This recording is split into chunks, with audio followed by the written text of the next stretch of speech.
आज जामिया हमदर्द के द्वारा आयोजित चौथा उड़वा उड़मा का जो प्रोग्राम था उसमें यूनानी पद्धति को कैसे बढ़ावा दिया है।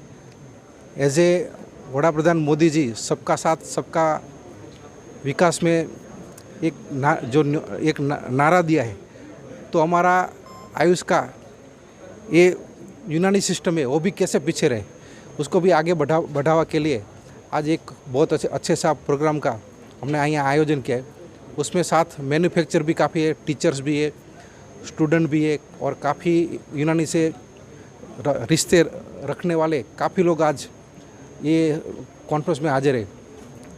सब लोगों ने बहुत ही अच्छा इंटरेक्शन किया है और कुछ हमने यूनानी का बढ़ावा देने के लिए कुछ घोषणाएं भी की है।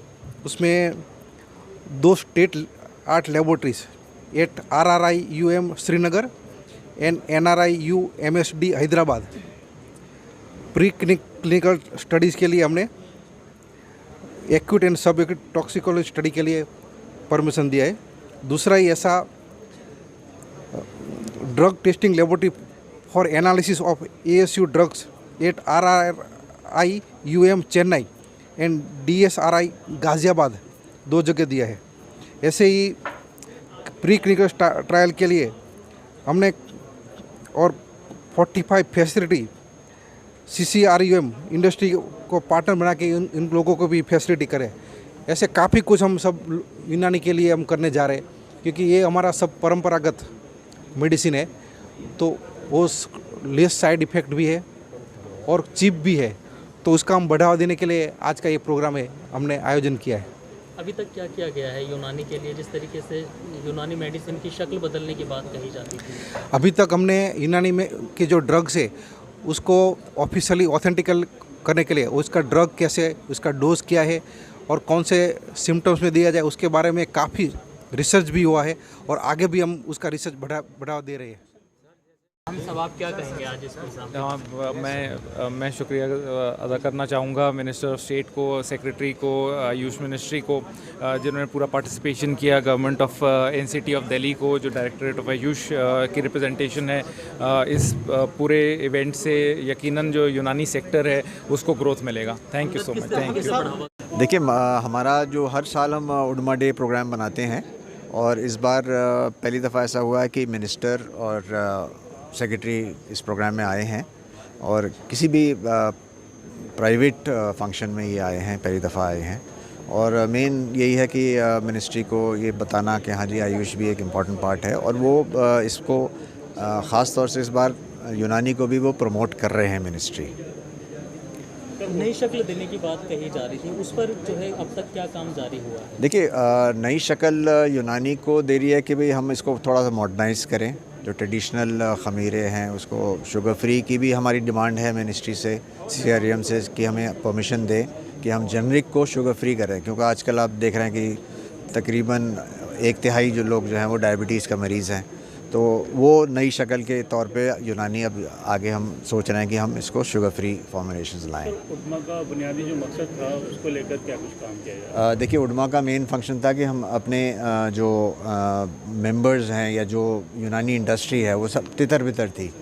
कोई किसी को कुछ एक दूसरे से लेना देना नहीं था, रेगुलेशंस आते थे, रूल्स लागू हो जाते थे, हमें कुछ पता ही नहीं चलता था। अब कम से कम ये है कि हमारे 68 मेंबर्स हो गए हैं और हर साल अल्हम्दुलिल्लाह ग्रो हो रहे हैं। और मेन ये है कि सब जो भी नोटिफिकेशंस आ रही हैं गवर्नमेंट की वो हम सबसे शेयर कर रहे हैं, उनसे हम उनके कमेंट्स ले रहे हैं और उसको फिर हम मिनिस्ट्री को परस्यू कर रहे हैं उसको। और क्योंकि ये 68 मेंबर्स हैं तो हमारी बात सुनती है मिनिस्ट्री।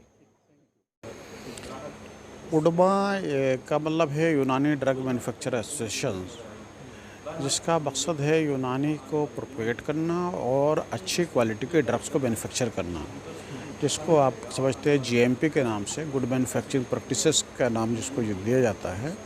तो ये एक प्लेटफार्म है जो पिछले 4 साल से इस पर बहुत ही कर चाहिए कि मजबूती के साथ काम कर रहा है। और ये उड़मा का चौथा प्रोग्राम था जो कि हर साल 11 अक्टूबर को उड़मा डे के नाम से मनाया जाता है। कौन लोग मौजूद रहे और क्या पैगाम देने की कोशिश की गई? आपको जैसे मालूम है आज के प्रोग्राम में आयुष के मंत्री यहाँ पर मौजूद थे, आयुष के डायरेक्टर, आयुष के सेक्रेटरी, हमदर्द के चांसलर, हमदर्द के वाइस चांसलर और यूनानी ड्रग मैन्युफैक्चरेशन के जनरल सेक्रेटरी और सारे उनके गवर्निंग बॉडी। और क्योंकि हमदर्द में प्रोग्राम है तो हमदर्द की एकेडमिक फैकल्टी जो भी थी वो जो जिसमें अच्छे एकेडमिशियंस थे वो सारे इस प्रोग्राम में थे। बहुत सारे स्टूडेंट्स इस प्रोग्राम में शामिल रहे हैं और ये एक मैसेज है स्ट्रॉन्ग कि यूनानी की फ्रेटर्निटी को जब तक कंबाइन करके जिसके अंदर अपार्ट फ्रॉम दिस मैन्युफैक्चरर्स और कंज्यूमर्स और डिस्ट्रीब्यूटर्स और प्रेस्क्राइबर्स सारे लोगों की शमूलियत नहीं होगी तब तक यूनानी को हम अच्छे तरीक़े से दुनिया के लोगों में, अपने कंट्री के लोगों में प्रेजेंट नहीं कर पाएंगे। तो ये एक अच्छा कदम है, मजबूत कदम है जिससे कि हम आवाम तक पहुँचेंगे और यूनानी का प्रोपोगेशन कर सकेंगे। क्या लगता है इस तरीके के प्रोग्राम से कोई फ़र्क पड़ने वाला है या बेदारी आ रही है यूनानी को लेकर? देखिए, ये पहले भी अगर आपने सबका प्रोग्राम्स को कवर किया हो, पिछली बार जामिया मिल्लिया में हुआ था एक साल पहले, तो कोविड की नहीं हुआ, जो कि वहाँ 5 दिन का प्रोग्राम चला करता था। तो उसकी फुटफॉल को देखने से ही आपको ये अंदाज़ा हो सकता था कि कितने लोग उसकी तरफ जो है वो अट्रैक्ट हो रहे हैं। 5 दिन तक कभी खाली नहीं हुआ करते था जामिया मिल्लिया के अंदर, जहाँ पर प्रोग्राम ये स्टार्ट किए जाते थे, जिसके अंदर हंड्रेड्स में स्टॉल लगते थे और लोग जो है उससे फ़ायदा हासिल करते थे, विज़िट करते थे। और ऑब्वियसली कि जब ये चीज़ें आएंगी, पब्लिक को इन तमाम चीज़ों के बारे में अवेयरनेस होगी, तो नेचुरली बढ़ना तय है उसका। और कुछ कहना चाहेंगे आज के प्रोग्राम? मैं कहना चाहूँगा कि देखिए, जैसे यूनानी सिस्टम एक स्ट्रॉन्ग सिस्टम है जिसकी तारीख़ जो है वो सदियों पुरानी है और अभी भी आपने सुना होगा कि 82 कंट्रीज़ में यूनानी किसी न किसी नाम से प्रैक्टिस की जाती है। हो सकता है उसका नाम पर्शियन मेडिसिन हो, उसका नाम कुछ दूसरा हो, लेकिन 82 कंट्री में, ये WHO का रिपोर्ट है, तो इससे आप इसकी मकबूलियत का अंदाज़ा लगा सकते हैं। और ट्रेज़र यूनानी का कहना चाहिए ख़जाना, बड़ा ख़जाना है। और इसकी एक इम्पॉर्टेंट चीज़ ये है कि क्योंकि इसका हिस्ट्री में अगर हम जाएं, जिसको कहेंगे हम कि यूनान से स्टार्ट हुआ और अरब में गया, that's why it is known as Greco Arab medicine, और फिर इंडिया में आके नर्चर हुआ, so that it is known as Indian system of medicine also, Indian medicine also, now it is nurturing in India. So that इसके जितनी भी जिस countries में अच्छी चीज़ें थीं, जहाँ पर जो भी अच्छी चीज़ें प्रैक्टिस की जाती थी, वो सारी इस यूनानी मेडिसिन में, इस जो हम यहाँ प्रैक्टिस कर रहे हैं इसके अंदर वो कहना चाहिए कि शामिल हो गई, उसमें मिल गई हैं। और तमाम अच्छी चीज़ों को लेकर के ये सिस्टम कंट्री में आया और फर्दर हमारे कंट्री में इसमें रिसर्च हो रही है और कंट्री में ग्रो कर रहा है। इस कंट्री में काफ़ी नर्चर हुआ है, काफ़ी प्रैक्टिशनर्स है, पूरी कंट्री में यूनानी के कॉलेजेस हैं, पूरे कंट्री में यूनानी के हॉस्पिटल्स हैं, तमाम स्टेट्स में यूनानी की डिस्पेंसरीज़ हैं। तो इस तरह से एक आवाम का एक पसंदीदा थेरेपी है जिसके या तो साइड इफ़ेक्ट्स हैं ही नहीं या बहुत ही लीस्ट साइड इफ़ेक्ट हैं। सो दैट मैं कहना चाहूँगा कि rather to switch on the allopathic system of medicine, तमाम क्रोनिक प्रॉब्लम्स में इन सिस्टम्स को अपनाना चाहिए जिनका साइड इफ़ेक्ट्स नहीं है।